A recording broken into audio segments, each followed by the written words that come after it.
Good evening. One highway official called it the worst type of winter precipitation. The freezing rain that has made for some horrific and even deadly driving accidents on both sides of the country this weekend. There have been literally hundreds of crashes here in the Northeast today, including a pair of pileups involving dozens of cars in eastern Pennsylvania that left at least 3 people dead. It happened this morning after light rains hitting cold roadway surfaces produced invisible layers of ice.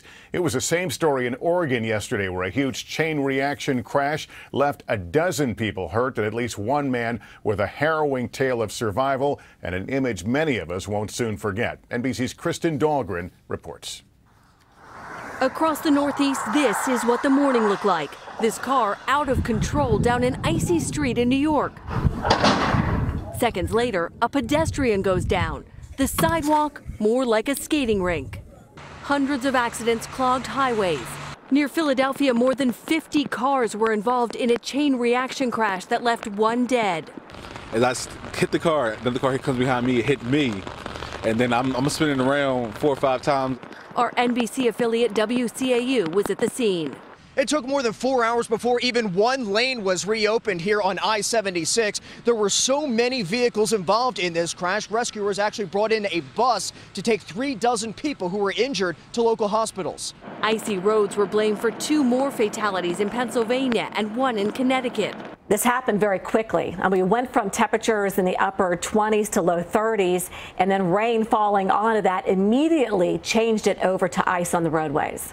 Transit authorities shut down bridges and suspended bus service in parts of Pennsylvania and the entire state of New Jersey, where more than 420 accidents were reported by noon.